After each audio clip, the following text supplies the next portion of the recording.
Hi, this presentation is about the 4 ways Pluto affects evolution. My name is Deva Green, and we should have a nice discussion about different ways that we grow, different ways that we change, and how we can see that using the evolutionary paradigm.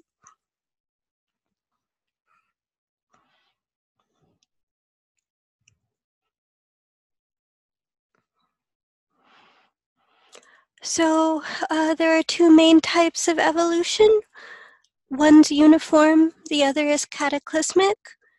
And you can see these 2 types of evolution reflected in nature, as well as how we experience them in ourselves as we grow.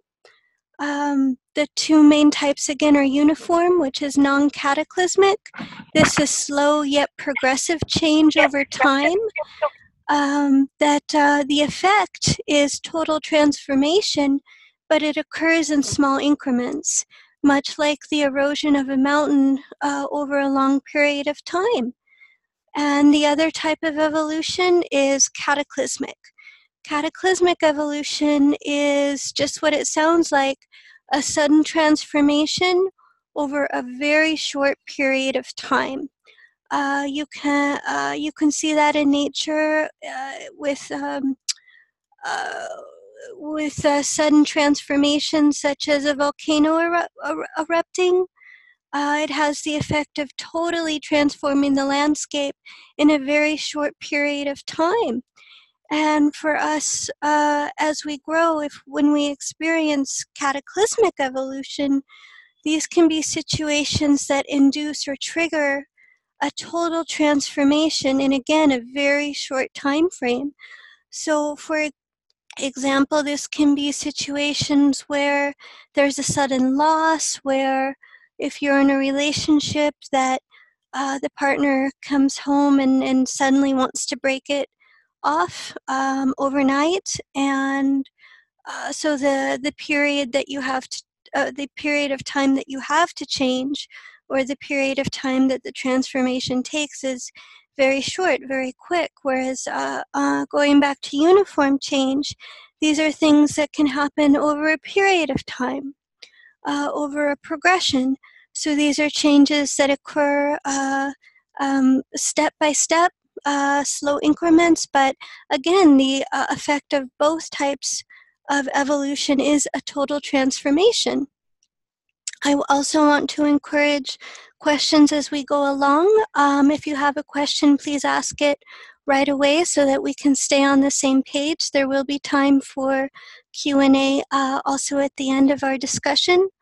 But if there are any questions, please ask now. Otherwise, we'll go ahead and move forward.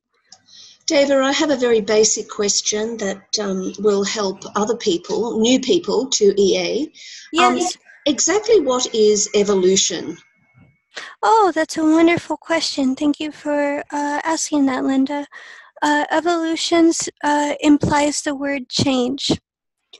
So when we're talking about evolution, we're talking about the progressive transformation over time. It's very similar to the process of a caterpillar that makes a cocoon and turns into a butterfly. So its metamorphosis is the process of change itself. And one of the ways that you can observe this natural principle is, again, through nature, through the natural world. We don't stay the same. Things don't stay static. And the process of that change itself is evolution. Thank you.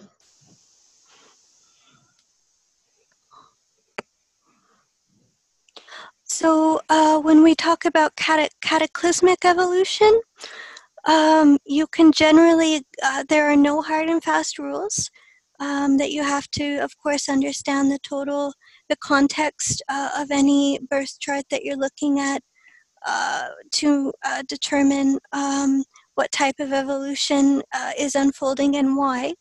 But generally speaking, when we look at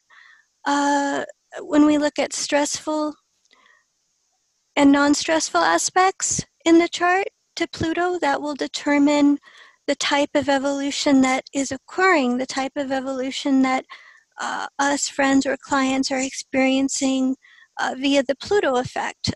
Pluto, from an astrological perspective, indicates the process of change, evolution, metamorphosis.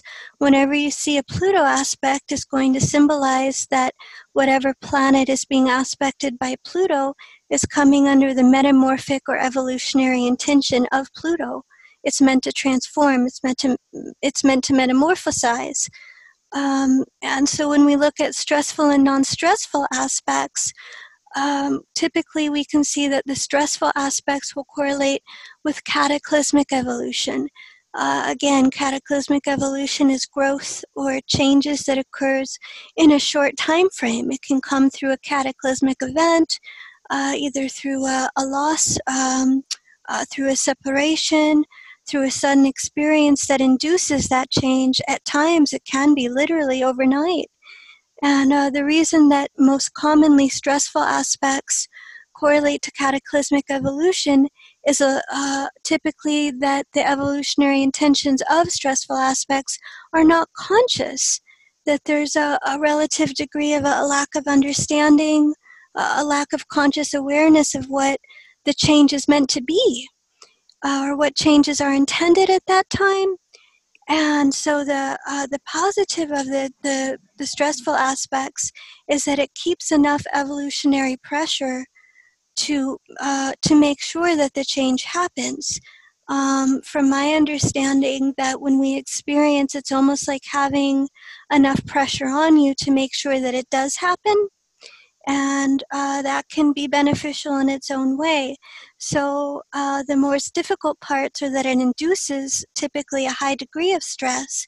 The positive is that the stress itself makes sure that the change happens. It almost enforces the change, or it brings the necessary changes into conscious awareness. Deva, would you explain to our audiences what these stressful aspects are? That's a great question. Stressful aspects can be conjunctions, squares, oppositions, and inconjunctions. Those are the main stressful aspects that would correlate to cataclysmic evolution. Great, thank you.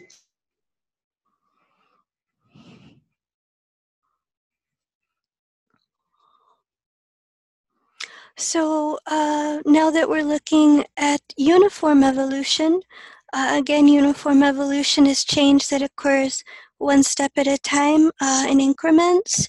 Typically, uniform evolution is symbolized by the non-stressful aspects. Non-stressful aspects can be trines, sextiles. They can also be, trines, sextiles. They can be biseptiles. Those are the main non-stressful aspects. So when you're looking at those, when you're looking again at trines, sextiles, semisextiles, bisextiles, those typically correlate to non-stressful or uniform evolution. And that generally the reason that that's so is that it generally correlates to a degree of awareness or a degree of conscious understanding of what those changes are intended to be at that time. So the essence of it is integration. So when, let's say, for example, if you were to have a Pluto trine Venus, Venus symbolizes, generally speaking, our inner relationship with ourself, our external relationships that are formed via or as a reflection of our inner relationship to ourself, our values. It can symbolize coming in touch with resources that we have to affect our own survival, self-sustainment, that when it's coming under the impact of Pluto, that one's inner relationship and outer relationship and underlying values are going to be undergoing the metamorphic process of Pluto. Because it's a trine, it symbolizes that the soul has the potential to understand, to integrate, and to move forward or to apply the changes that that Pluto aspect is intended to bring. However, it's an important point also to notice that because of the lack of stress, that sometimes that the more non-stressful aspects can manifest as a resistance to change. It can be one of those dynamics where you know you need to do something and you put it off. You say, oh, no, no. You resist. You say, no, no. Even though there's that awareness, there can also be an ease of resistance to the necessary changes. And what happens then is that the non-stressful aspects become stressful over time. So I felt it was important to highlight that just because you see a stressful or non-stressful aspect, don't automatically categorize those into good or bad. Sometimes when you have a client on the phone or yourself or a friend and you see non-stressful aspects, there can be that sense of, oh yeah, I knew I needed to be doing these things. I understand the changes that need to happen, and it almost seems like these transits are bringing out an awareness I already had, and I need to do that now, or I need to apply them now. So don't make any assumptions that sometimes the non-stressful aspects, again, because of the stress that it brings up, it makes sure that those changes happen. So it's avoid categorizing into negative, positive, or good or bad. Yes, I have another question. If a person cooperates with a stressful aspect, can the cataclysmic process be lessened? Yes, because what that can do is that can minimize the duration and also the intensity of the cataclysm itself, because of the cooperation, the desire to work with it. It can induce like an acceleration of the evolutionary path at that time. So it can have the effect of accelerating growth. And a similar question, if a highly aware person is, totally understands why they're having a very stressful Pluto aspect, a stressful aspect, just say a conjunction or an opposition to a personal planet, and they cooperate with it, but yet they still suffer the cataclysmic effect. Why is that?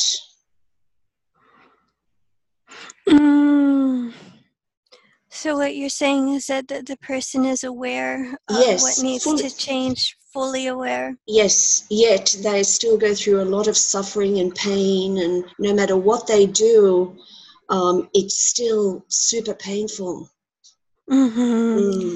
That's you bring up a very good point. It's almost the nature of Pluto itself, is that by its very nature, even if there is an understanding that Pluto symbolizes what's most unconscious, it symbolizes the deepest aspect of our emotional security, and even with an understanding that it can at times activate the deepest wounds that we have. So even with the understanding, it can bring an unfoldment of unresolved pain.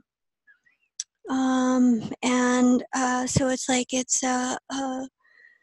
it's bringing that underbelly open, or it's bringing out an underbelly that is desired to be healed, and there's almost like a necessary surfacing of unresolved pain so that it can ultimately be healed through the duration of the transit. But to me, it's the nature of Pluto itself that it brings up the necessary pain in order for healing to take place during that time. But Pluto's an intense planet.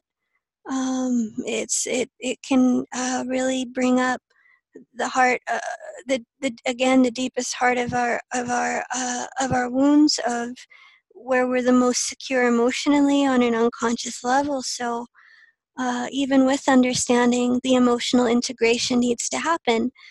So that's not to say that the pain lasts forever. but it brings up a necessary emotional pain to trigger the shift, or to perhaps solidify or culminate those lessons to their very end. Is it absolutely true that there's no pain, no gain? Does that apply to everybody? Oh, great question. I know what you mean, and I guess it it all depends on how you look at it. That I guess it's the response to the pain that, from my understanding, is the most crucial, because when anybody's in a vulnerable state, that's when you're in the most critical point, or that's when the desire to either remain in a victimized state in a general sense, or it's all about how we react to that pain, or the choices that we make to do with the pain. Sometimes that pain can induce a transformation that over time wouldn't have happened otherwise. So I would say, yeah, that generally speaking, that I don't know of anybody who has been free of pain, but the choices made relative to that pain, and it's almost like how to respond or how to react to it. That to me is kind of the critical situation. Thank you so much. Thank you for your questions and your interaction. Deva, I had a question. It's probably a bit more of a clarification. As part of the stressful aspects, does that also include the semi-square and the sesquiquadrate? Yes, thank you for asking. Yes, they do. And I had one to add there as well. To the non-stressful aspects, we could add the quintiles. Yes. Fantastic, thank you.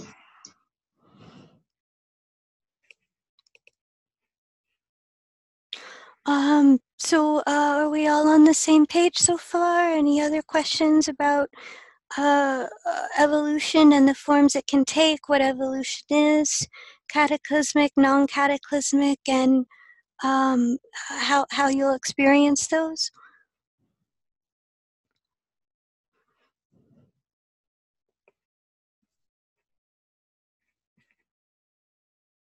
Okay. So again, kind of developing that theme of not categorizing or not making generalizations, that the stressful aspects are negative and the non-stressful aspects are positive. We can experience stressful events when we have non-stressful aspects to Pluto. A client who had Pluto trine Venus experienced a robbery. Somebody broke into her studio and pretty much grabbed everything she owned. And the only thing that they left were the things that had the most sentimental value, things left over from her mother who had recently passed, things that had come from her children. It was amazing, the message that came through that, because prior to that point she had been extremely materialistic, very in a Taurian reality of survival equaling the amount of wealth, the amount of possessions. Not to generalize Taurus, but had a very frog in the well type orientation in that regard, to security being linked with the amount of money she had, possessions, and so on. And that the way that she responded to this event, you could totally see that the non-stressful aspect kicking in. It was, yeah, I still have what I need to survive. The things that were taken from me were ultimately things that I don't really hold of value anyway. And the only things that were left are the things that have real meaning for me. So it was like, boom. And so you can see that too when you're either going through a transit yourself, or if you have clients or friends that sometimes when they're going through a non-stressful aspect, they're able to integrate, they're able to process, they're able to understand the why of the event itself in a much quicker fashion than if there would have been a non-stressful aspect. So you can see, right? It's the response to stress. or it's the ability to integrate what's happening. And again, the non-stressful aspects do symbolize a degree of unawareness of why things are happening, whether the event itself is stressful or non-stressful. Deva, usually with a Pluto transit, it will hit a planet 3 times, sometimes 5 times, as it goes forward and retrograde. And in my experience, the first hit is usually the most cataclysmic, and then it kind of gets a little bit better after that. And any comment on that process? Yes, that's a great observation and a great dynamic to bring up. That's exactly it. It's the first cut is the deepest, as they say. The first pass of the Pluto transit, that's when the effect of it is the most intense, because we're just getting used to the change. That it's the process. It's when you look at in terms of the degrees, also to bring in the degrees of the aspect itself. When it's at its most beginning phase, when it's at about 3 or when it approaches like about 3 degrees away to the exact aspect, that's when you can really feel it the most. It's the most intense, it's the most difficult. After it passes the exact aspect, it's the integration of things. You're getting used to the changes, you're integrating what happened, the whys for it. So that first pass, it can really feel like sometimes being blown off your feet or a deer in the headlights, or it can really bring up the most intense amount of transformation and difficulty. So yes, the first pass is the deepest, in that as it goes back, as it retrogrades can also symbolize an integration. Can also symbolize a reflection upon what's happened during that first pass, so that there can ultimately be that understanding of why, which is what we all want from Pluto ultimately. We're all striving, we're all seeking to understand the why of things. And so when we experience that first Pluto pass, sometimes all we can do is just, okay, even if I'm not aware of why at this moment, the why will come. Or whether it's during the retrograde, but sometimes you just have to dig your feet in, and you just have to do what you need to do to make it through the intensity of the transits, because the outcome is positive. If you cooperate, if you make the changes that are needed at that time, what happens afterward is its own reward. The understanding of why can come, but sometimes that understanding comes at its own time, if that makes sense. Because when you're under a certain amount of stress, sometimes you have to just keep yourself going until you're settled, or until there's enough space to really reflect and sit and to integrate the why. So, Deva, a total time of a Pluto transit is about 5 years. So we have a number of years as it applies towards the planet, and then it builds in intensity, and then it's on the planet itself, and it goes back 3 to 5 times, and then it separates and moves away. So in total, 5 years. Is that correct? That's right. That's the right time frame. Great, thank you. And Deva, did you say that when Pluto's within 3 degrees of an exact aspect is when we would be experiencing, like what Linda was saying about the first hit? Yeah. That would be included in the first 3 degrees, or the 3-degree orb. Right. Okay, thanks. Deva, what about the 10-degree orb that's used in EA for a conjunction? Could that be applied to a transit? Absolutely. That, from my understanding, that at about 5 degrees out before the exact transit, you'll start to feel forebodings, or you'll start to have premonitions about what's to come. You can start to feel that transit all the way out at about 5 degrees prior, or 5 degrees before the exact aspect. And then it goes to the exact aspect, and then all the way out to 5 degrees after that exact aspect. So the total of the 10-degree orb. And that 5 degrees after, you can be integrating, kind of feeling the effects. That 5 degrees after is almost recovery, the period of recovery from the transit. But yes, that span, that's exactly right. You can use that for the duration of a Pluto transit. That it's in effect 5 degrees prior and 5 degrees after the exact aspect to Pluto. Excellent, thank you. Deva, I had one other question. I'm wondering, especially for those of us who have highly aspected Plutos, how can you tell the difference between that and, say, a Uranus transit? Because I would think both of those would be quite jarring. So how can you tell the difference, whether it's the transit or your natal Pluto or Uranus is being affected? That's a great question. Thank you for asking. Generally speaking, a transit in general, it's only going to last for a certain window of time.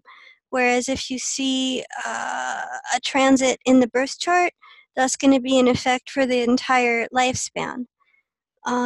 So a transit is a time frame, and an aspect within the natal chart will be occurring throughout the whole life.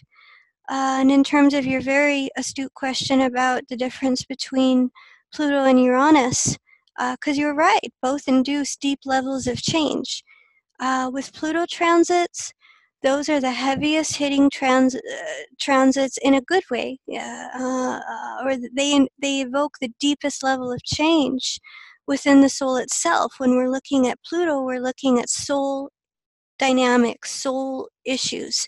So they, by far, are the most intense transits that you will experience, in a positive way, because the effect is total change over time. When you deal with a Pluto transit, you're dealing with more of the energy of the unconscious. You're dealing with energies that, from my understanding, are the hardest to change. There's an aspect of Pluto that can be inherently resistant. It's a Scorpio 8th house archetype, which is fixed by nature. So typically, while we experience the deepest levels of change, the most common reaction at first is a bit of resistance. So when you're experiencing Pluto changes, they go to the deepest areas that we have. It has the effect of eliminating everything that's outdated. That's why they can be so positive and so regenerating, because they're taking away, or they're eliminating areas that are blocking further evolution or growth. When you're dealing with Uranian transits, they also induce change. It's much more affecting a changing of structure, or it's inducing a level of liberation from conditions that have become stagnated. So whereas Pluto can go to the soul itself, it can go to those areas that the soul has been most likely resisting, or that the soul has had the deepest areas of resistance to changing. When we're dealing with Uranus, we're dealing with the unknown, or we're dealing with the elements of the unconscious that perhaps have been repressed, preceding Saturn. So it's really more affecting a level of individuation. It can induce a level of change. It can induce a level of, it can bring in trauma. One area of the Uranus element is bringing in a cataclysmic event or a traumatic event to induce the change. But what we're dealing with is really areas that are in the individuated unconscious, areas that are unique and individual to us. So it's much more in the area of individuation, liberation. We can feel a degree of restlessness. It can be areas where we're seeking to revolutionize an existing structure. So let's say, for example, to think about these two different archetypes. The Pluto archetype is much more the process of metamorphosis, a changing of the structure itself, or a changing of a system or of an organism into a totally different organism. It's the caterpillar that makes the cocoon and butterfly, totally different organism. When we're looking at Uranus, we're looking at transformation. We're looking at a system, altering a system or altering a structure. So those levels of changes, the level of change is experienced differently from that degree. So typically with Uranus, it can bring up a degree of restlessness, a degree of stress. It's almost like the unconscious is wanting the change, or it's trying to process the areas that need to change. And there can be a bit of frustration because of a sense of restlessness with that, especially, let's say, if the soul is a Capricorn type, and then they all of a sudden have a Uranus transit. It can really induce that level of stress, like I need the structure to change, or I need to make some changes to the way that I've got things structured in my life in order to support Uranus, in order to support liberation. So Uranus really affects liberation, deconditioning, perhaps a purging of what's in the unconscious, in the individuated unconscious. And Pluto really affects that deep soul transformation or soul transmutation. Again, altering the one organism becoming a completely different organism. So they're both, very intense in their own ways, can induce very positive change. So it's the Uranus archetype really promoting that deconditioning and liberation, and Pluto really evoking that metamorphosis. Thank Deva, you. would it be correct to say that one might experience Pluto as a more inward energy, like the transit, and a Uranus transit as something that's, I guess I see things, I see the energy more. So like Pluto would be like inward, inducing, and Uranus more of an acceleration of movement in energy. I guess that's just very bad. But that's a good. I like the word that you used, acceleration, because Uranus symbolizes a time where growth is catalyzed, or where growth is energized through Uranus, through the need to decondition, through the need to invigorate, to make changes. So there is that. It's almost like that outward movement of wanting to make change, right? Right. Or that feeling of external movement. Whereas with Pluto, the typical response first is no, just as a humorous note, or that the typical response is to have it throw you inward on yourself because of the nature of the change itself. So generally speaking, yes, that Uranus can be an external, more of a feeling of externalized energy. And Aquarius is a male sign, and Pluto is a female sign, moving inward, moving back to the center. Yeah. One other thing I was, just for myself, I've had Pluto aspecting two personal planets, one as a trine and one as a quincunx or inconjunct. Mm-hmm.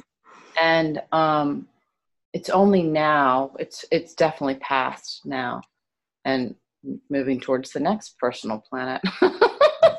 Anyway, it's been kind of a confusing time because, people say, oh, if Pluto's trining, you're this and that. And I'm thinking, yeah, but it's been doing this on the other one. But I didn't actually realize it until now in a really conscious way. And there have been some stressful things, but I just didn't really realize the full effect until now. which is kind of what you're saying. Yeah, and that's the beauty of those transits, is that it can bring up, just as you're saying, it can make these patterns conscious, which is what the intention of the Pluto transits are, so that we can grow and evolve and continue uh, uh, to metamorphose patterns that have run their natural course. So by bringing it into that full light of day, or by bringing it into the full conscious awareness, that's really the gift of those transits. So yeah, I really hear you. Thank you. Deva, Mm-hmm. Deva, can I ask a question? Relative to Uranus and Pluto, most people that have Pluto transiting now planets had the Uranus making transit to those planets before now the Pluto transits. How do you see this process going? I'm sorry, can you say that again? That the people that have planets in the now being transited by Pluto, Mm-hmm. those same planets have already been transited by Uranus previously. Mm-hmm. So how do you see the process going? Yeah, that From one thing to the other. yes. Because first is the transformation and then the metamorphosis. But I was trying to get a sense here of how it goes when one goes previous to the other. Mm-hmm. That the Uranus transits, generally speaking, could almost be the precursor, or could set up the Pluto transits that are coming now. So it could be the potential bringing up. I mean, that's really the best part of Uranus transits, is that you can start you could have a more objective, or you can really start to see things in a way that are quite Uranian. How to reformulate. It can really bring up areas of the individuated unconscious. So it almost like it prepares. The Uranus element is preparing the soul for the change that's to come through Pluto. Okay. Yes, I understand. Thank you. Yes. Oh, you're welcome. Thank you for your question.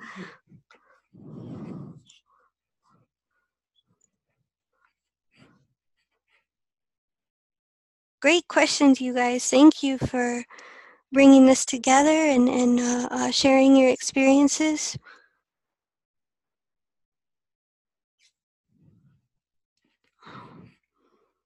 And so something to bring up now is the dynamic of our own response to any given transit. Of course, Pluto transits, whichever transit we happen to be experiencing, or a friend or a client, it's our own reaction to that process that's going to determine how we experience any given transit. The first response, which is not common, is total resistance. So there can be a total refusal to change. In no way, it's almost like, again, this is very rare, but it's when you can see either friends or from others, just absolutely, in a place of saying, no, I refuse to make any kind of change whatsoever. And that, again, that's not common, but you do see that reaction every now and again. The second, which is by far the most common, is willing to change in some ways and not willing in others. So it's almost like, I'll go this far, or I'll cooperate with that process in this way, but not in that way, which again is the most common approach to evolutionary change. And then the third reaction, which is also not common, is total cooperation, which I think is a place that we're all trying to get to, or it's a place that perhaps we evolved to over time, where you're able to really full-heartedly, with no resistance whatsoever, say, okay, I'm absolutely open to whatever these transits bring, or to whatever changes need to be made, or so on. And so it's the key within this is that if the degree that we cooperate, or that when we experience intense transits, the best thing we can do is to cooperate with it in the best way that we can in the nature of the moment, and facilitating, or always have that, even if you don't always understand the why and the nature of the moment, to always tell yourself in the back of your mind to kind of deprogram, or to kind of program the consciousness in a positive way. I know there is a why. I know there is a reason that this is happening, even if I'm not totally conscious of it at this moment. It's like a way of keeping yourself going through it, so that when the time comes, the knowledge will surface. So it's a way to work with the nature of the change, to kind of prep for the why, or to always have that within the underlying understanding of things, that there is a why, even if I don't totally understand it yet, and that can bring things into a positive point.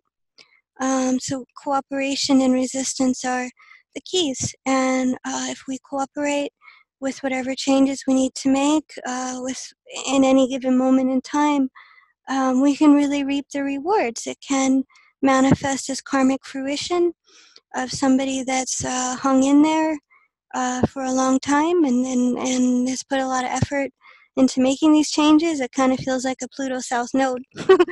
But somebody who's, worked with it to the best that they could, and will then reap the harvest of that. So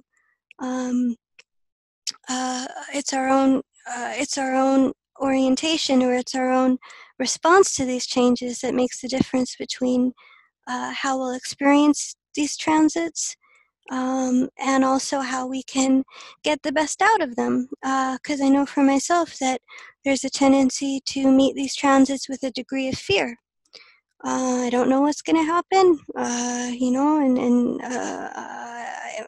sometimes what surfaces is a bit hard for me to really understand the dimension of it, or the totality of it. So if you cooperate, if you just make the changes every day that you need to make, or work with it to the degree that you are aware, that over time that becomes its own reward, and again the necessary understanding happens, and it creates a very positive change, like a soul rebirthing, or a soul renewal, through the process of elimination, purging the things that are no longer serving. So I guess the reason to bring this up is that you can't look at a transit and know exactly, how it's going to manifest or what will happen. But the best way to encourage yourself, or to encourage a client, is to make the best of it. Even if there is a degree of stress, or a degree of difficulty, that kind of coaching along more the long term, or coaching more along the terms of look at what can happen long term for you. And that within itself can ease the stress, or that within itself can help the process, seeing that there's something positive at the end of it. Deva, I'm wondering if you could please cover the issues that need reappraisal and change. I've listed 4 of them here, or 3 of them actually. The first one is getting rid of something that is outworn or obsolete, like a particular mode of behavior. The second one is getting rid of a person in your life, like changing or ending a relationship. And the third one is changing an emotional attitude one may have. So these are 3 areas that I can think of. Could you please expand on that? Right, on the actual areas that are being changed. Mm-hmm. Also, sometimes it's an emotional addiction, or it's an attempt to secure oneself through the past, even though it's almost like interfacing with this psychology of, I know this isn't good for me, but I can't help it. And to me, that's one of the things that you'll hear over and over again, is that even though at times I know this is bad for me, but this is what I'm addicted to, or this is what keeps me secure. This is my past. This is what I know. So it can be a psychology of, it can be coaching the person along in terms of, okay, so when you get your belly full of that, but not until then, I guess not until, so it's like changing a voice that says, I have to have this, or it's changing a psychological tape that almost convinces you that it's something that you need when really it isn't. When it's just a habit or something that's affected such a degree of security that the soul then thinks it's what it needs. So it can be a psychological pattern, or it can be an addiction to pain. It can be someone who's not willing to give up their pain. So ultimately, it's really breaking through those more resistant places that want to return to something that the soul inherently knows is not good for it. But the soul may not feel that they're at a place where they're emotionally or psychologically ready to give it up. So I would say addictions in that sense. That's a great answer. Thank you so much. It's wonderful. Deva, I was wondering too, I don't even know if I can formulate this. Let's see. So Pluto in transit aspect to Mars. Would there be an acceleration, even though that's not Uranus, but the two together, would that just compound the quality of Pluto? I mean, it's like a double Pluto almost. Right, because Mars is a lower octave of Pluto.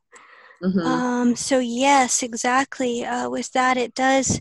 It will bring an acceleration, or it symbolizes that the soul is now desiring to put into motion a new evolutionary cycle. So it creates that forward motion in a very Aries-like way of like, let's do this. Pluto Mars can bring it can bring areas of wanting to move fast, of wanting to sprint, wanting to run. Wanting to put something into motion, so it can accelerate.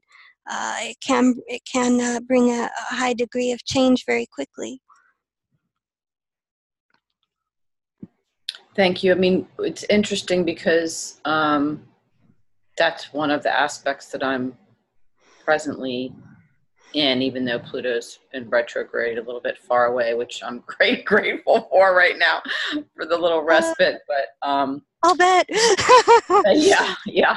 Plus, it's added with something else that makes it more intense. But one thing I'm thinking is, I had that conjunction as a teenager, Pluto conjunct Mars, and now it's moving into a square to Mars. So it's almost like the same dynamics that I was dealing with then at a whole different level, right? Because I have a lot more awareness. I've done a lot of work on myself, but that whatever, it's like a completion of that pattern almost, or it's helping me cut it away even more. That's a perfect Mars Pluto word that you use, cut away. Yes, exactly. Deva, similar to Wendy, I have a lot of Pluto transits happening at the moment, and they started, probably started a few years ago, but Pluto is impacting my Moon, Mars, and Sun. So can you please speak about when Pluto is hitting multiple planets at the same time or very close? That Pluto transit, that all of the planets that are being affected by Pluto are coming over that metamorphic process all at once. So it may be that in comparison, let's say if you were experiencing like a Mars-Pluto, if you're experiencing a Pluto moon, Mercury, etc., you'll experience a transformation of all those planets. So it can almost feel like a simultaneous process, or that let's say you can feel the effects of Pluto-Venus, how that can then trigger the process of Pluto-Mercury. So you'll be feeling your inner relationships and outer relationships changing, which then affects the way that you're processing and classifying information, the ways that you're expressing that information, communication, and so on. So it can trigger a whole cycle, or it can trigger a whole shebang of transformation symbolized by those planets.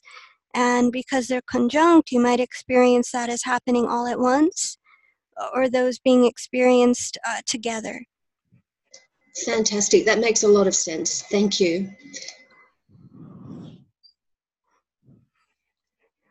Oh, so again, thank you guys for your wonderful questions, for participation, really engaging and interacting. I feel like we're gaining a real great understanding of Pluto aspects and the process of change, and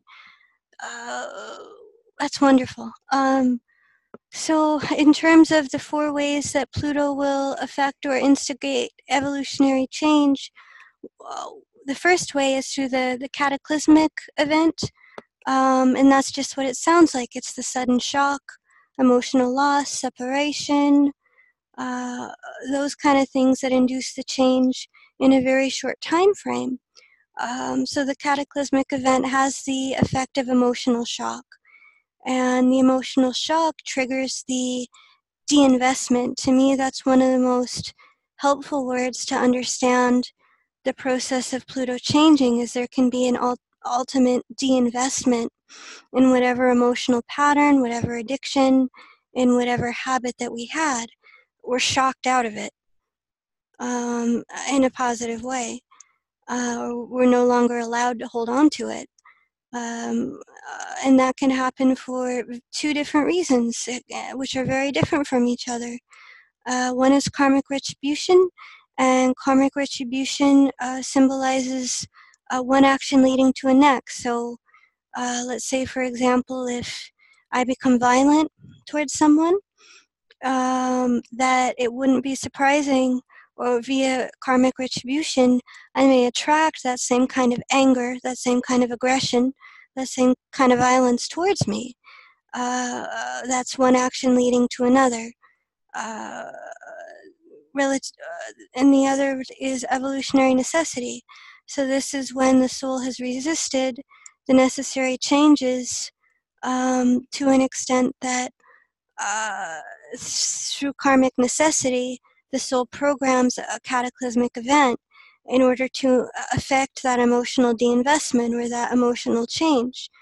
So karmic retribution is, again, one action leading to another, and evolutionary necessity is based upon almost, from my understanding, it's when something has been resisted, and relative to progression and the soul wanting to move forward, it will program a cataclysmic event to free up or to trigger the necessary changes from those patterns.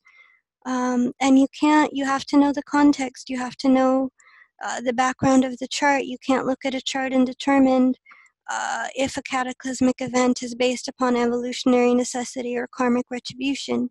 You have to take in the whole context for that. So are there any questions about that, the cataclysmic event and evolutionary necessity or karmic retribution?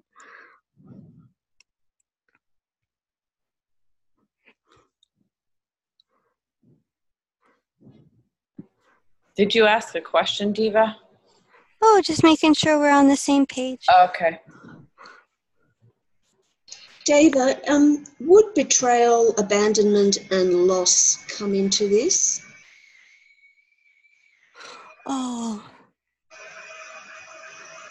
yeah, very much so.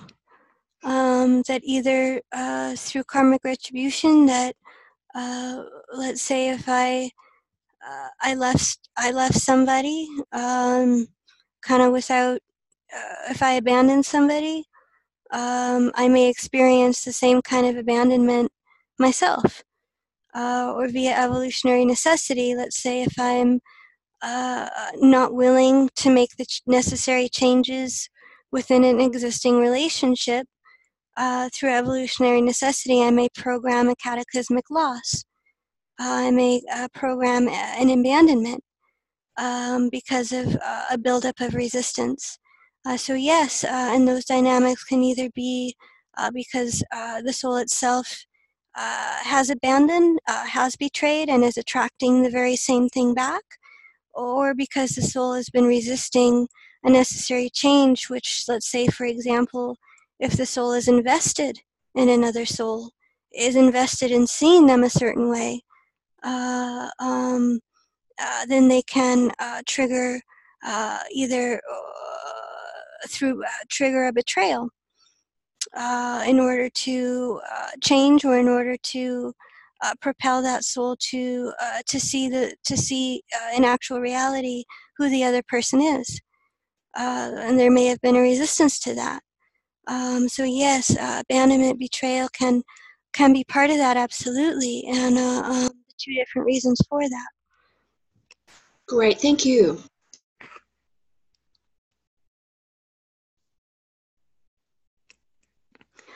So the second way that Pluto affects evolutionary change is we form a relationship with something we perceive we need. And this implies something that we're currently lacking.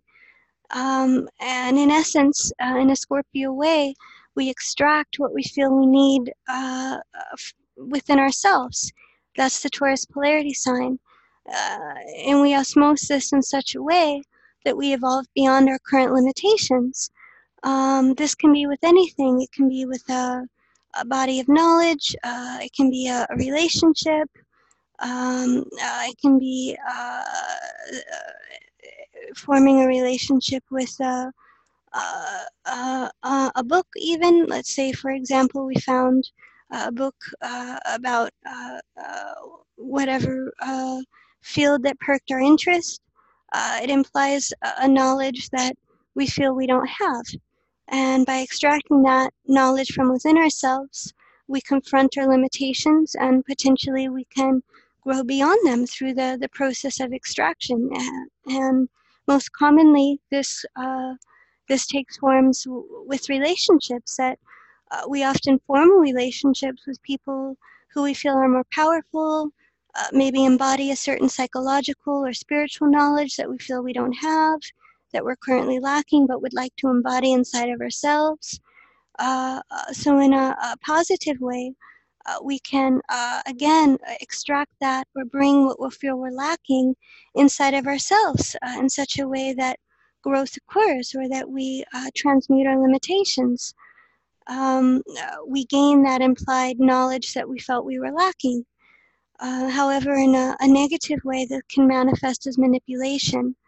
That within relationships that we can form, we can become attracted to those who we feel possess something that we need, and we can then manipulate the person or the situation in order to secure that for ourselves. So while the intention is to, through the Taurus polarity sign, to embody what we feel we're lacking, or to bring that knowledge inside ourselves and then apply that in a self-reliant way, Taurus polarity point, through our own, or from within ourselves. In a negative expression or in a distorted expression, we can essentially use or be used by others for exactly that same reason. So it implies that process of confronting our limitations, which is why it correlates to Pluto. Then the intention is to ultimately bring that we feel we're lacking inside of ourselves. Deva, so, oh, go ahead. Whoever has the question, go ahead. Deva, I wanted to know, how does Pluto retrograde affect, changes this, amplifies it, or whatever? So Pluto retrograde, from an evolutionary point of view, symbolizes the need to throw off or a resistance to the status quo. When you see Pluto retrograde, this can be a soul that while they're going through this process, they may be more resistant to looking for external answers than those that maybe had Pluto direct. And that's again in a general sense, but with Pluto retrograde, there's a strong feeling of really wanting to eliminate the BS. And so that can lead, it's almost like it's tuning the soul more into itself. And so the soul would want to perhaps arrive at its own answers more readily than a soul with Pluto direct, or to not buy into the status quo. It's going to be looking to purge those layers that are restricting growth. It amplifies that. Could that also be a sign that the soul is just resisting? Because of the retrograde, the need, that can be, it can emphasize the dynamic of resistance. That's true.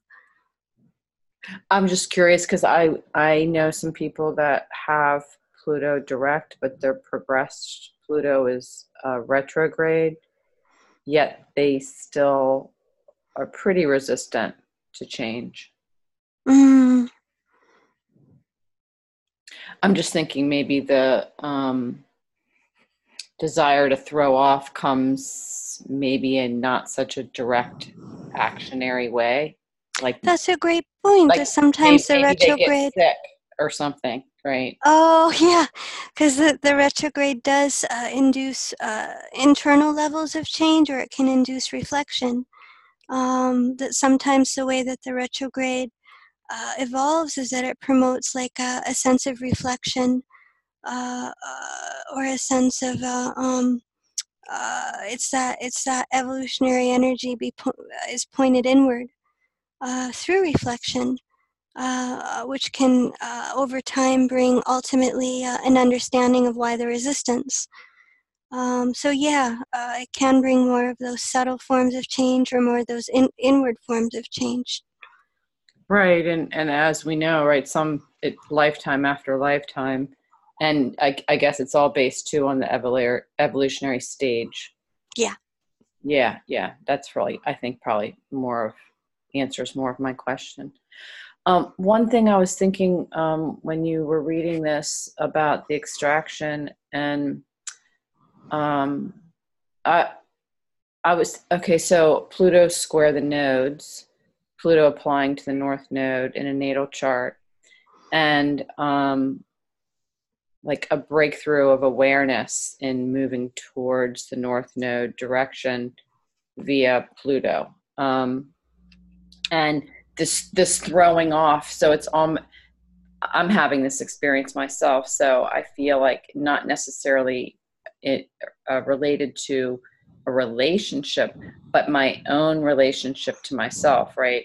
And like breaking through a resistance that's been there for a long time, like my whole life maybe, or part of my life, like it's come and go, and feeling this I'm just feeling this escalation towards the north node, rather than feeling like kind of pulled back into my south node over and over again. So it's like I've received what I needed. I've extracted what I've needed by facing the boogeyman, so to speak, facing Scorpio. And I feel this more empowerment inside myself, like, oh wow, that really wasn't that hard. Why was I resisting for so long? The fear is always worse than the reality. Always, always. Yes. Thank you for sharing.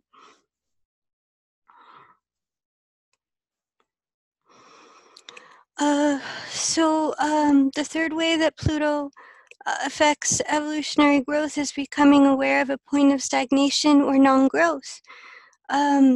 We become aware of external or internal sources of stagnation, yet not the cause of the block or growth.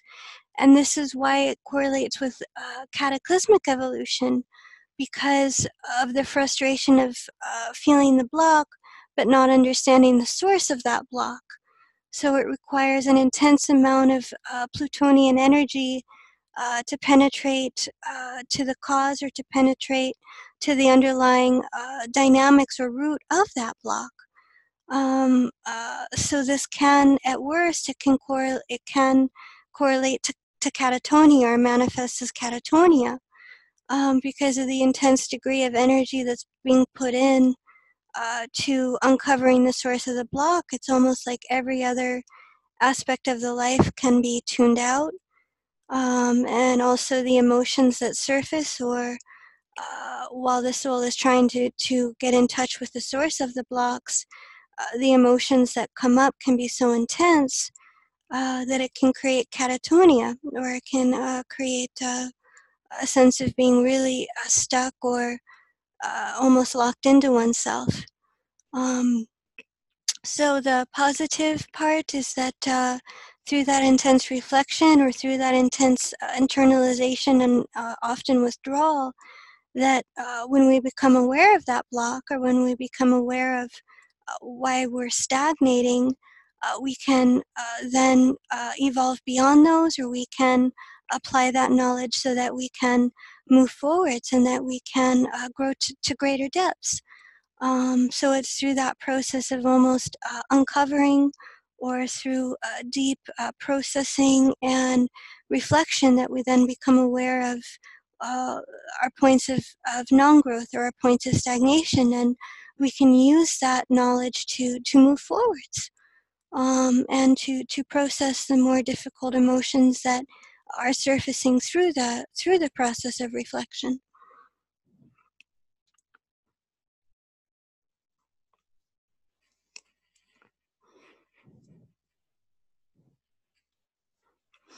And the fourth way that Pluto affects evolution is when we become aware of a latent or dormant capacity. This correlates to non-stressful or uniform evolution, and this is when all of a sudden we can become conscious of a capacity that we didn't know that we had. And the evolutionary intent is to then actualize, or to then put enough energy into manifesting that potential, or to actualizing it. For example, when Jimmy Carter became aware that he had the capacity to become president, he had Pluto conjunct his sun. So this was a process of actualizing inner creative gifts, that in a way that the soul grew, or in a way that we grow into our inherent capabilities, our inherent capacities, by becoming aware of a capacity that was unconscious.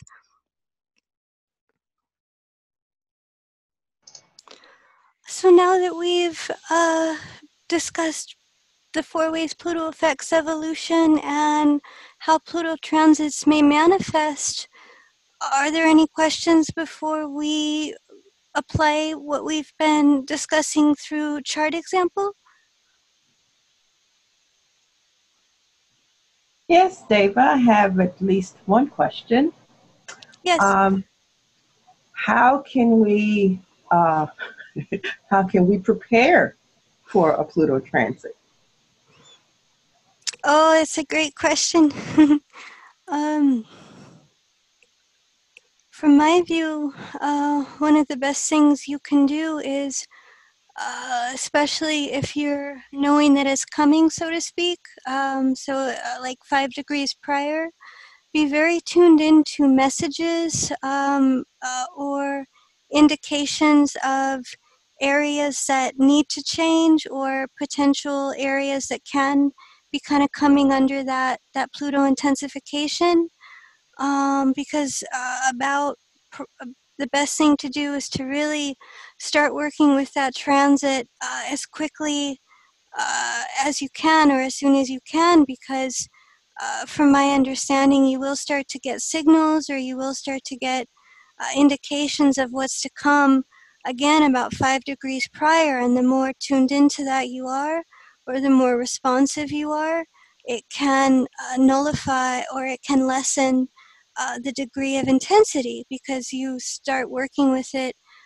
as soon as possible. You start working with it as soon as the transit starts to come.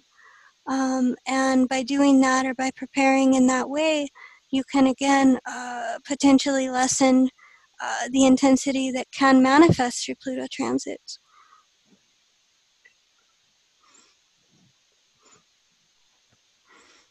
So, what would be the benefits then of the Pluto transit?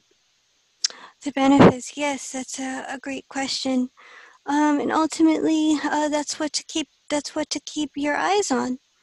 Are the benefits that come out of it, because the transformation that happens from Pluto transits is quite extraordinary. Again, it's that caterpillar that emerges as a butterfly. So essentially, you're freed, or the potential is to become unblocked, or to shed skins of the past that have been restricting growing into your root, or actualization of your origins, of your original nature. So the blessings of it, or the positives that come out from it, are a release from the areas that have become artificial. And you can become you can potentially access parts of yourself, parts of your original root that are intended to be actualized. So the benefits are quite tremendous in that, again, the areas that are the cause of the pain in the end can become released. Deva, I have an example to add briefly, if you'd like. Yeah. Pluto was crossing my midheaven when, it was around February 2015, but a year or so before that, my spiritual teacher had said, get ready to retire. And I, to the best of my ability, I did. I started putting money in my tax-free savings account and saving more than I had been. So that was, we knew about the Pluto transit, and it still felt like almost overnight. There was word about another strike, and I had done that in '83, and I wasn't doing it again. And I just decided overnight, I emailed my principal and said, I'm retiring. And I did. 2 days later. Oh, good for you. Yeah, it was, and then, it carried its own stress after. But I'm just saying that at least a little bit monetarily I had prepared. Mm-hmm. So that's just what I wanted to add. Thank you. You're welcome. Deva, yes, we have more questions for you, but how about we just ask them a little bit later on? Is that okay? Yeah, we can do Q&A at the end. Okay, fantastic. Thank you.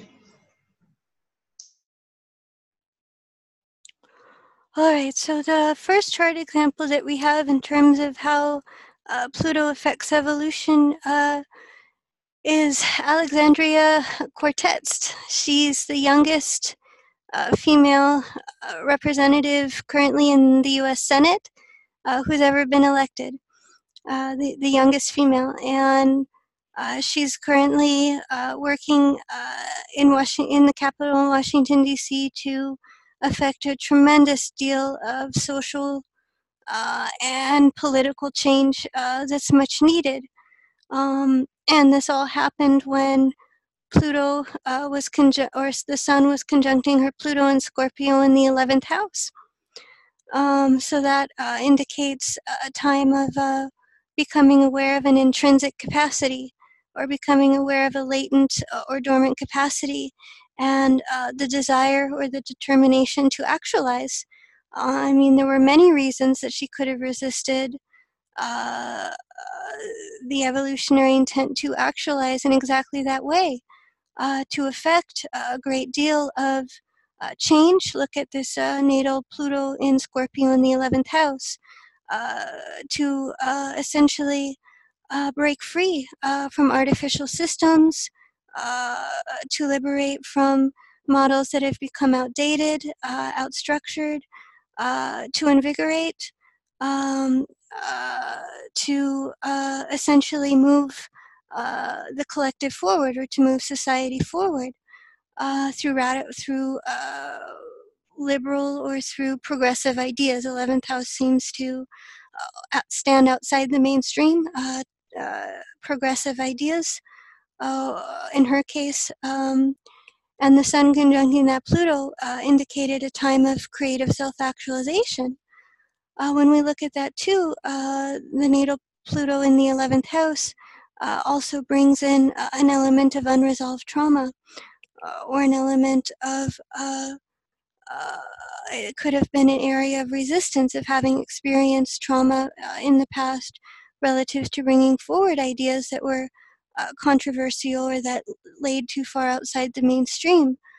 Look at the Mars in Libra in the 10th, and also the Mercury in Libra in the 9th, squaring the Saturn or Uranus in Capricorn in the 1st, and also Saturn. That could be that tension around bringing forward ideas that were too different or controversial from the mainstream. Yet the Pluto Sun welled that up in terms of I'm going to go ahead and I'm going to run. And she got elected, or she does now have a seat in Congress. And at the same time, seeing how these processes can occur simultaneously. At the same time, we had transiting Pluto in the 1st house, squaring that Mars and Libra in the 10th. So there was the social judgments, there was the fear of encountering judgment from others from the past, who wielded a great deal of personal authority. In essence, this is somebody who could have certainly been a target, even of others who wanted to defend or maintain the status quo. An area of unresolved trauma, again, Pluto in the 11th, that was intended to be liberated or broken free from in this life.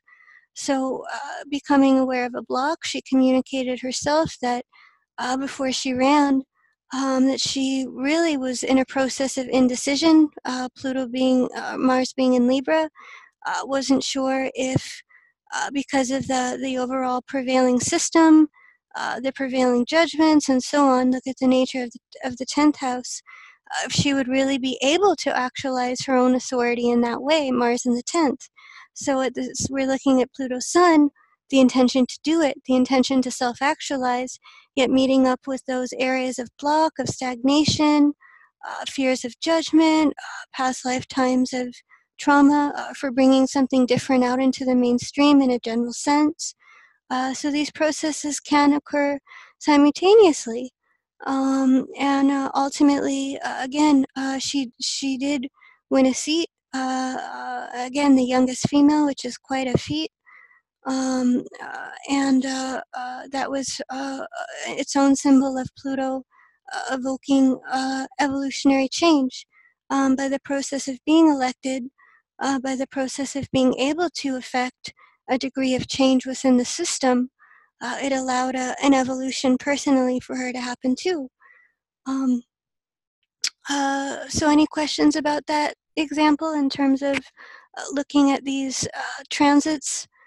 Sun transiting her natal Pluto in Scorpio in the 11th, Pluto squaring that Mars in Libra in the 10th, and seeing kind of these simultaneous processes, the one to actualize a latent capacity, and yet at the same time experiencing her own blocks, experiencing her own limitations, experiencing her own areas of non-growth and resistance.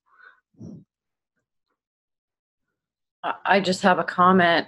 Gives me hope if Pluto's squaring her Mars, and she had this result. I'm sure mine's going to be good too. Anyway, yes. that's a really positive, outlook. I mean, Pluto crossed her Uranus, Saturn, Neptune first, right? All those years before, Mm-hmm. all this preparation, sort of. Oh, she fought tooth and nail, you bet. Yeah. She fought for every inch of that, and right. And it had the result. Yeah, it had the positive result. So, yes, absolutely. The other thing I just was thinking is it's not about Pluto, but Uranus trining Uranus.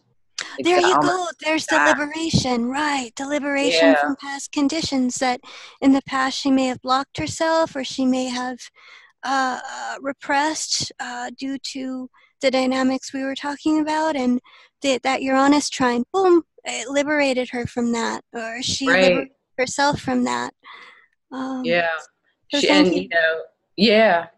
There's more of it, right? So it's been in conjuncting her Venus now, and now that gets at like 6 degrees going backwards. And I think about the Pluto Scorpio generation, the Pluto Leo generation being affected by Uranus, but I guess that's another talk. Thank you again for bringing your ideas. Yeah, to quickly share about her, I mean, one of the things that may induce too is, I mean, the nature of Washington, D.C., and the nature of the change, or her inner orientation towards the work she does. Look at that North Node in the second. And one of the quotes that I just found so inspiring by her, she says, you know what? I have no attachment to where I work. I just want to be wherever I can bring the best degree of change. So in essence, she's saying, if that means I lose my seat, if that means I don't work in Washington, that is fine. I just want to be where I feel I can really embody that 11th house archetype, right? To its fullest. Look at that North Node in Aquarius in the second, Pluto skip step. She inspires me, so I apologize. But I mean, part of the 11th house is not being attached. So I will go wherever I can be of the greatest good. So that's part of the crisis. That's part of the inconjunction, is that she may lose her seat over time. But being able to adapt to that, or ultimately trusting that she'll go where she's meant to go, if that makes sense. Right. Yeah. Very inspirational. Absolutely. Yeah. Yeah.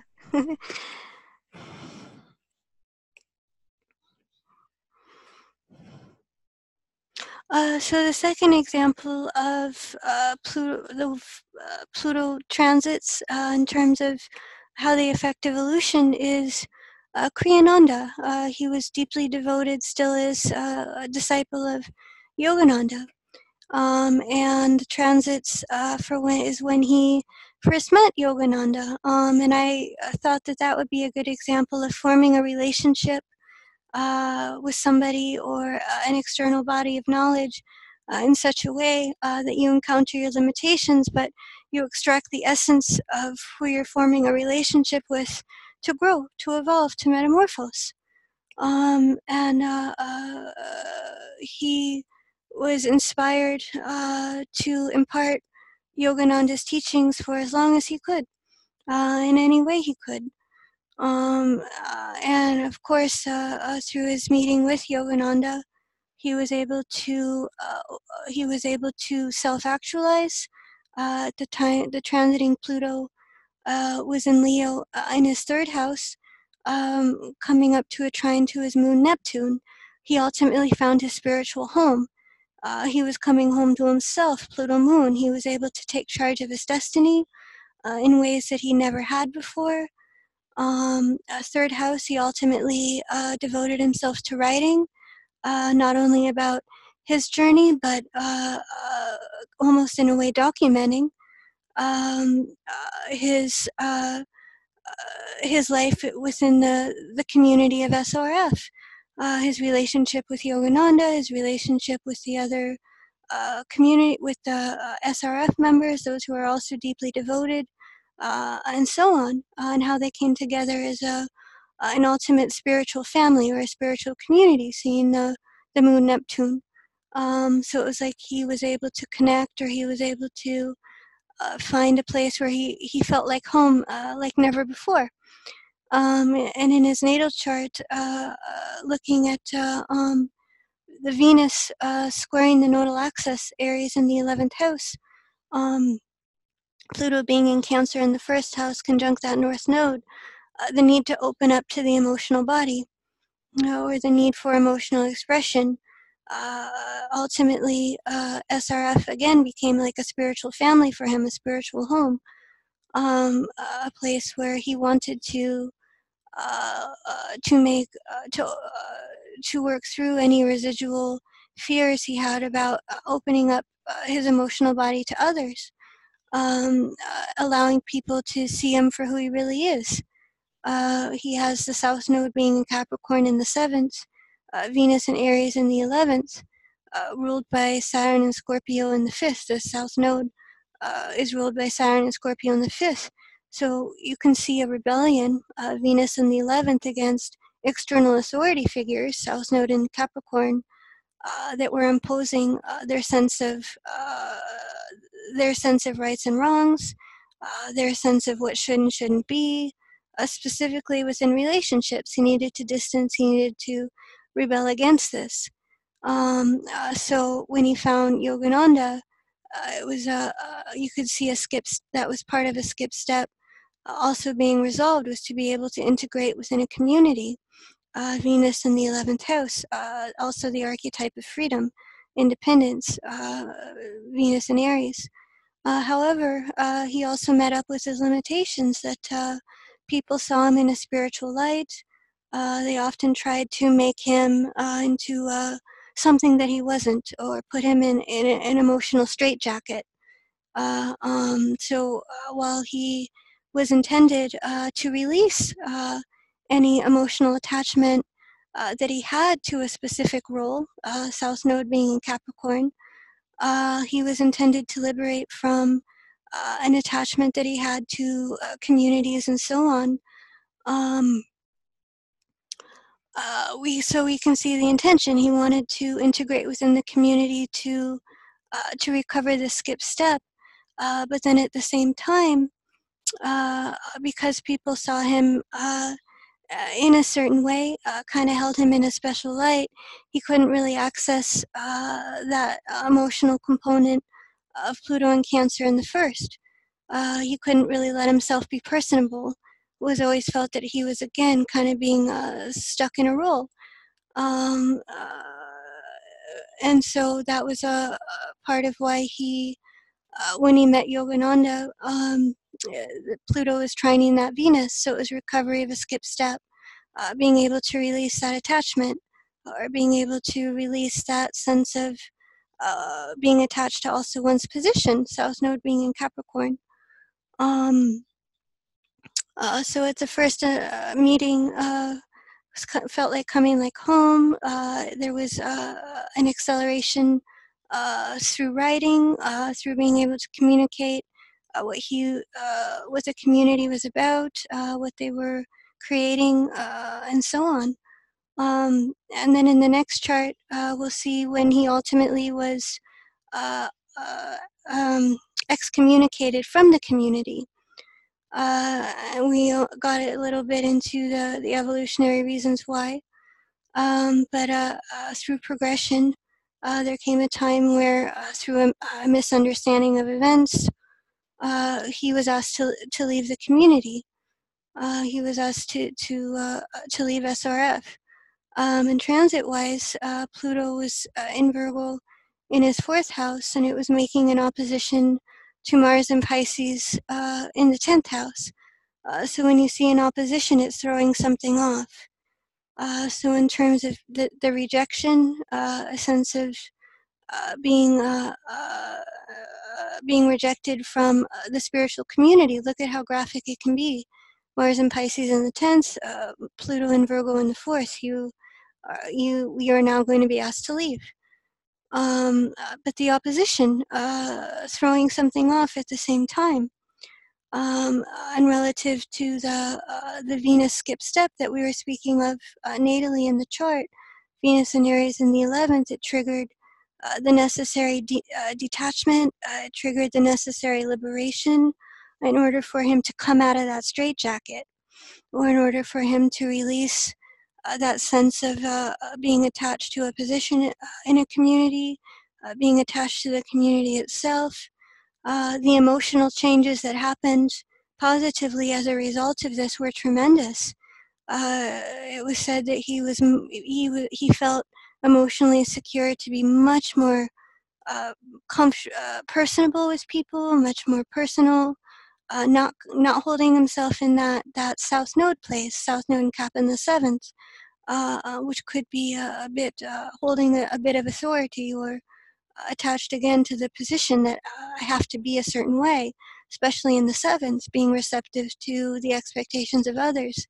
Oh, but he would now allow people to hug him. He would relate to people more on that personal quality that Cancer can hold.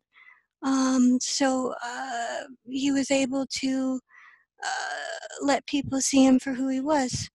He was released from the straitjacket by being excommunicated. He wasn't in that dynamic anymore, and though he wasn't ready for it, and it created a degree of stress at the time, it ultimately propelled him to throwing off that dynamic, or being able to relate in those much more personal ways. Recovery of the skip step. Jupiter was also on Venus, so an opportunity typically with Jupiter, opportunity comes through loss. So after he was excommunicated, he was able to continue to impart what he had learned, but in his own way, not defined, not structured through the community. In a way, it helped him kind of reconnect to his own voice. Pluto conjunct North Node in the 1st. So through the stress, it activated very positive changes for him long term. And he was able to transform, he was able to throw off those outdated patterns and grow into a greater part of himself, or to grow into deeper emotional depths.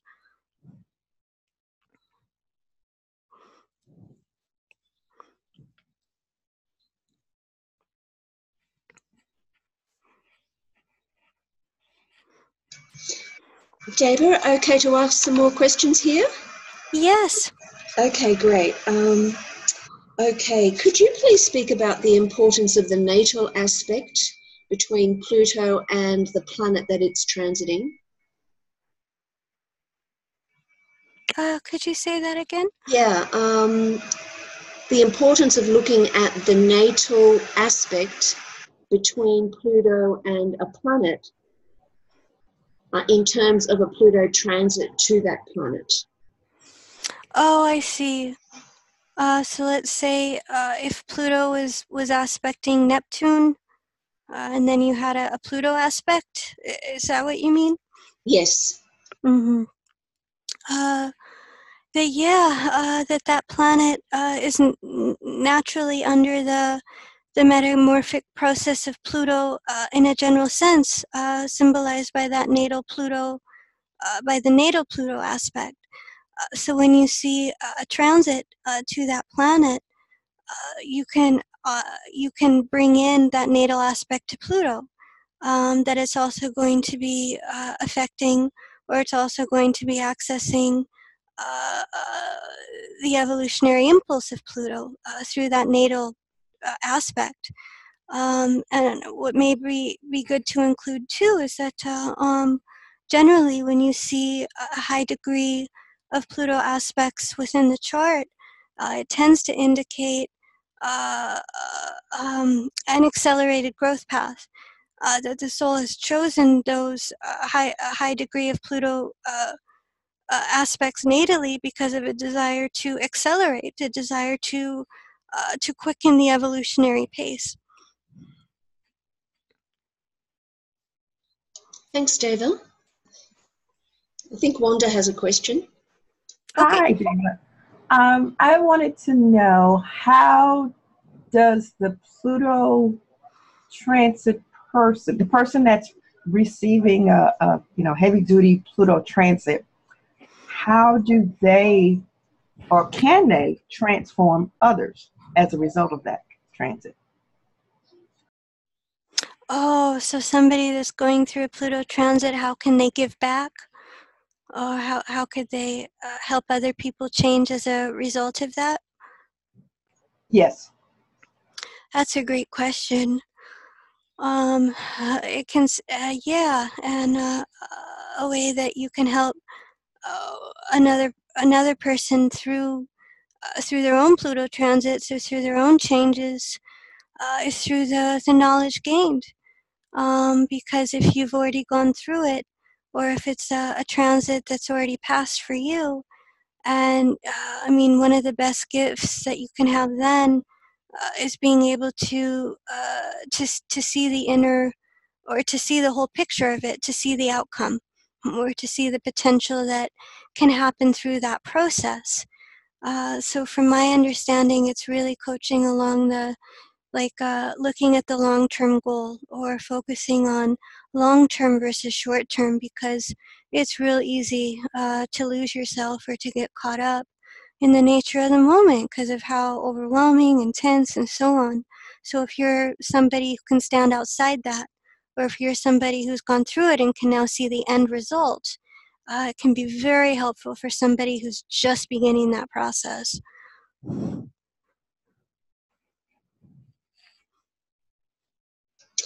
Deva, I have two more questions. First one is, a person undergoing a Pluto transit can come across as very intense and kind of quite dark.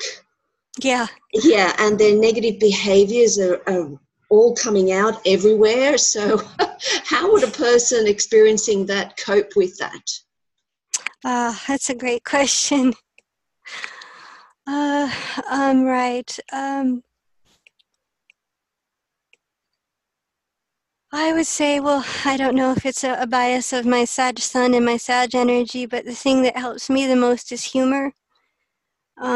Whatever helps lighten up that space to offset the intensity. I know for myself that I've been termed as having gallows humor, and it's certainly true.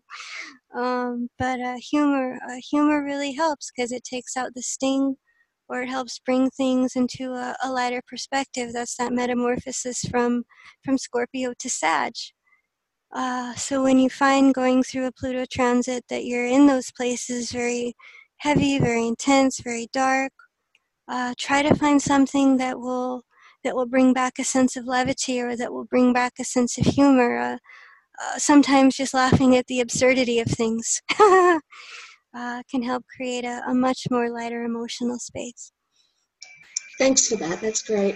And my last question is, a Pluto, a transit person, a person going through a Pluto transit, well, I have found for myself, puts me in touch with my soul so much more deeply, and it feels very sacred.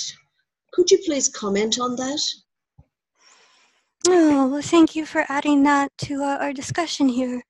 Yeah, that's exactly right. That to me is one of the best parts of Pluto transits, is that it is putting you in touch with a part of your soul that has either been blocked or that there hasn't been access to, and that process, as you were saying, is very sacred.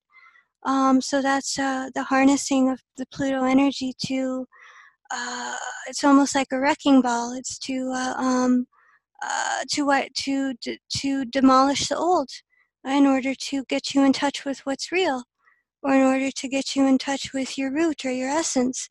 Get rid of all the extra, get rid of all the artificials, really bringing you down into your root, or into the sacredness of your soul.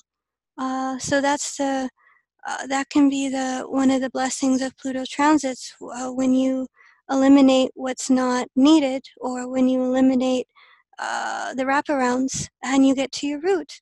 It can manifest, or it can feel like a very sacred process. Thank you very much. Okay, any final questions from our audience?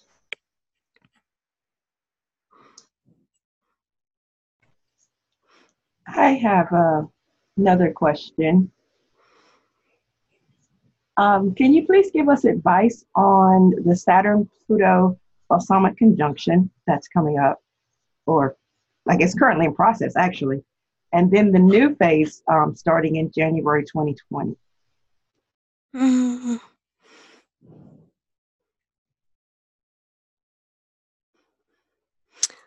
I would say that release whatever systems, whatever authority models are more connected to the older ways, and or the patriarchal or the man-made ways, and move yourself full throttle into systems and structures that support the natural ways, because there's a crumbling, right? That's the Saturn balsamic, crumbling leading to new phase. So it's almost like allow that crumbling, or allow the release of the older system, because that's what's making way for that new phase. Whatever you need to do, in a sense too of trusting your own internal voice of authority, of what's right, of what's wrong, of perhaps purging any need to look to the external, an external authority.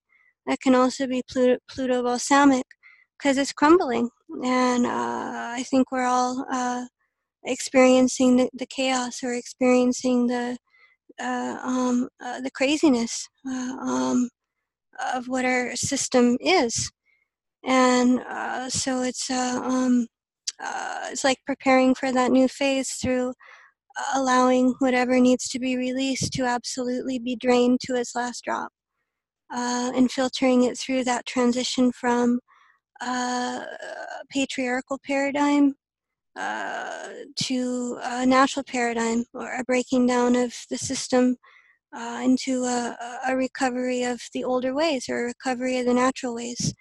And Saturn will be tuned into that. Saturn will be tuned into a natural sense of responsibility, that's not determined by the external, or that's not determined by external authorities, but that's something. It's in our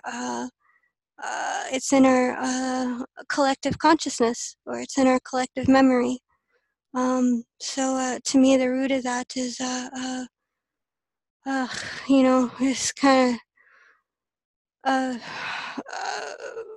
um, allowing that, or kind of draining every drop of that older paradigm, if that makes sense, because that's what's allowing for the transition into the new phase.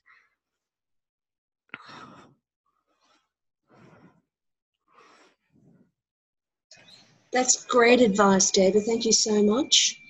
And thank you from all of us for this wonderful presentation. And thanks so much for answering all of our questions. Here are some details on how people can contact you. Any final words on this topic? Oh, well, just to say thank you for everyone coming together and sharing, and the participation was just excellent. Really enjoyed your questions. And to kind of summarize, as much as you can, approach the more difficult transits as breaking into your root. It's all about the way we approach things, and I would say that approach it in the absence of fear. That if you can embrace if you can embrace whatever needs to happen, then that's exactly what centers you back into your root, and that's ultimately the goal. So I would say the absence of fear will be one of the best ways to access the blessings of these transits. Beautiful. So I'm just unmuting everybody now to say thank you to Deva Green. Thank you, David. That was excellent. Thank you. Thank you for coming and the support. I appreciate it. Thank you, Deva. Wonderful. Thanks, Deva. Awesome as always. Thank you.